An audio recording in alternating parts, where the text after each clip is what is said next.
nggak mau lari. Niatnya kita adalah ingin membayar, tapi kalau pas ada uang. Yang namanya nggak ada uang, apa yang mau dibayar kan gitu. Dan ini bukan pikiran yang salah.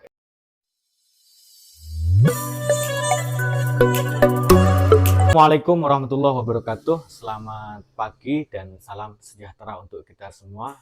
Kali ini dikhususkan untuk teman-teman ataupun masyarakat Indonesia secara umum yang pada hari ini sedang mengalami situasi mencekam urusan hutang.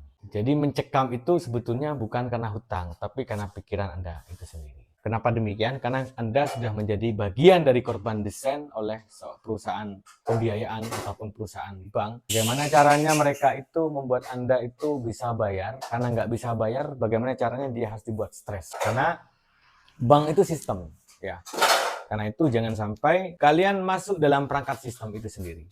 Terutama pikirannya ya, menurut saya begitu. Nah, kalau misalnya kondisi sekarang Anda sedang terjerat utang pinjol dan juga utang di mana-mana misalnya, sudah saya jelaskan di video sebelumnya, tapi sekarang konteks debt collector aja ya. Jadi bagaimana caranya menghadapi situasi di mana debt collector mulai melakukan penagihan terhadap Anda, dan bagaimana cara kita aman dari mereka dan pikiran kita plong dan tidak mau mikirin itu lagi. Ya sudah, biar kamu bisa kerja atau biar Anda bisa bekerja lagi dengan baik ya, kayak gitu. Oke, sebelum saya masuk ke langkah-langkahnya, pertama kalian harus jawab pertanyaan saya. Hutang pinjol Anda itu sudah legal atau ilegal? Nah, bagaimana cara menjawabnya kalau kalian nggak tahu?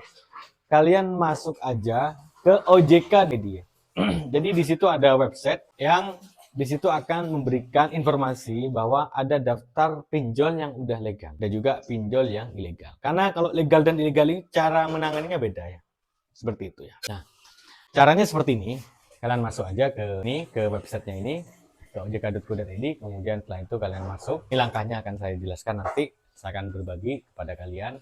Setelah itu kalian cek nama bank online yang udah kalian pinjam itu dia masuk apa enggak. Nah, kalau sudah masuk pada pinjaman ilegal, ada dua caranya. Satu, ikuti saran Pak Mahfud MD atau ikuti saran saya. Ini sama-sama bagus ya. Tapi juga sama-sama ada kelemahannya. Kalau saran Pak Mahfud MD, Profesor Mahfud MD, mantan Menko Polhukam, kalau kalian terjerat oleh hutang pinjol ilegal, maka nggak usah dibayar. Itu kata-kata mereka ya, kata-kata beliau Pak Mahfud.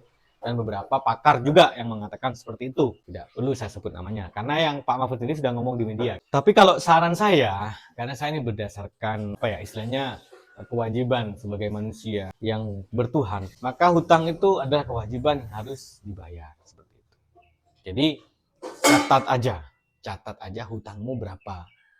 Hutang pokoknya, nggak usah mikir bunga, beban, apa namanya itu, denda, nggak usah, saya nggak usah. Karena memang udah nggak bisa bayar kok, ngapain, nah, gitu ya. Ya sudah, catat aja hutangnya, simpan nama aplikasinya, dan niat, ya Allah, saya niat akan saya bayar hutang ini. Mohon saya berikan jawaban ataupun berikan pekerjaan yang bagus seperti itu. Kemudian yang berikutnya adalah kalau misalnya kalian udah masuk data udah selesai. Nah, sekarang bagaimana menangani terornya atau ancamannya? Oke. Gini, ancaman atau teror sebetulnya begini, teman-teman. Debt collector itu ada bill collector, ada desk collector. Bill collector itu adalah dia FT, dia akan datang ke lapangan mencari. Terus kalau desk collector dia menggunakan telepon. Yang namanya telepon ya, desk collector itu kadang tiap jam, bahkan bisa jadi tiap berapa menit, 15 menit sudah telepon lagi. Jadi saya kira nggak usah diperhatikan, khawatir. Saya akan berbagi solusi buat teman-teman dan rekan-rekan ini.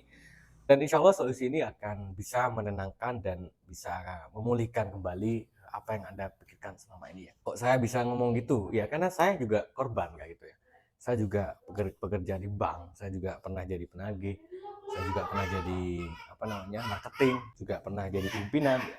Saya kira apa yang saya sampaikan ini bukan berdasarkan teori, tapi memang udah pernah saya alami seperti itu ya. Baik, kita akan melanjutkan bagaimana ketika kondisi saat ini sudah terjerat hutang pinjol, kemudian apa langkah yang harus dilakukan. Oke. Nah, untuk pinjol ilegal, laporkan dulu ke Kominfo. Ya, laporkan ke Kominfo. Ada daftar ilegal yang telah menjerat saya, misalnya, contohnya begini. Dan akhirnya kemudian dia sampai melakukan tindakan yang di luar norma atau etika. Laporkan aja ke supaya aplikasinya ini segera diblokir. Satu itu.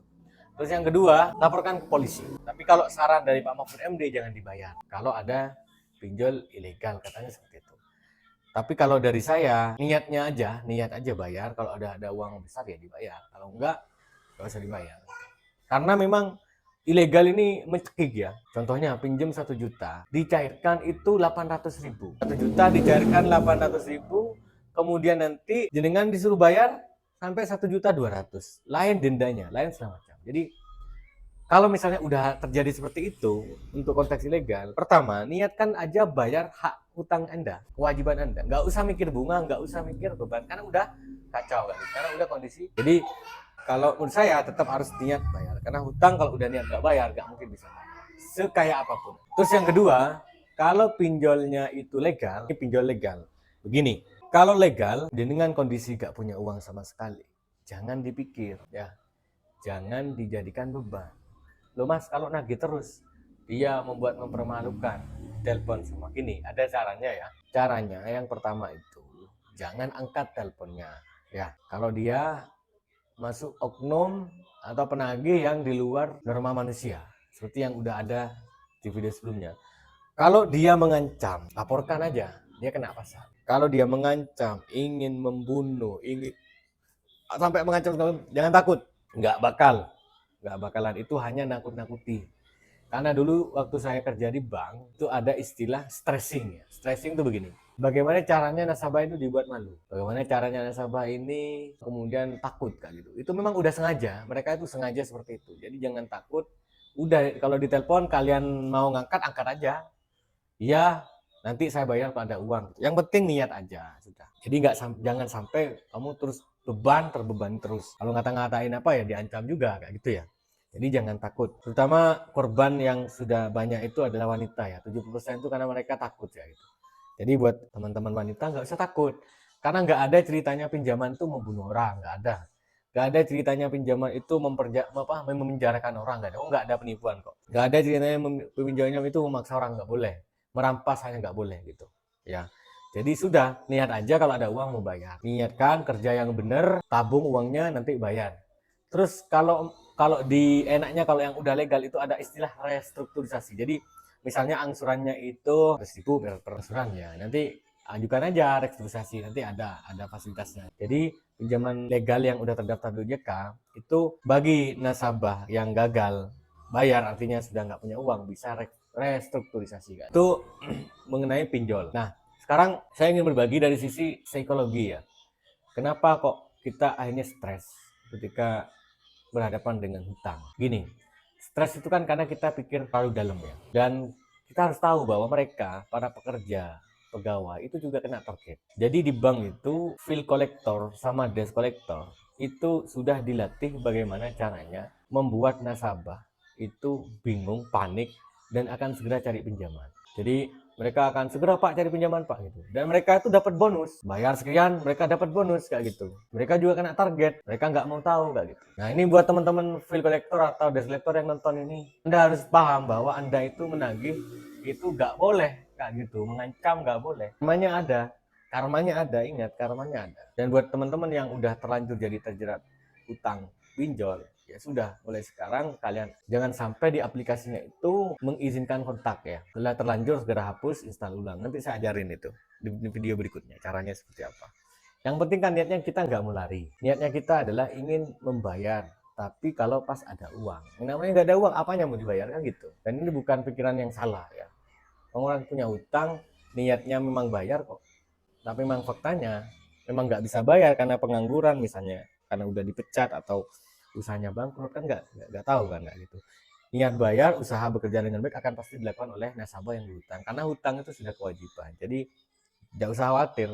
Kalau takut bisnis keuangan, bank nggak usah bisnis aja kayak gitu loh. Itu saya kira ini bagian dari mental awal. Jadi buat teman-teman yang sudah terjerat, kamu nggak usah takut, nggak usah panik. Mereka itu juga orang manusia bekerja, dituntut oleh sistem. Dan mereka dilarang, itu mengancam dilarang, nggak boleh.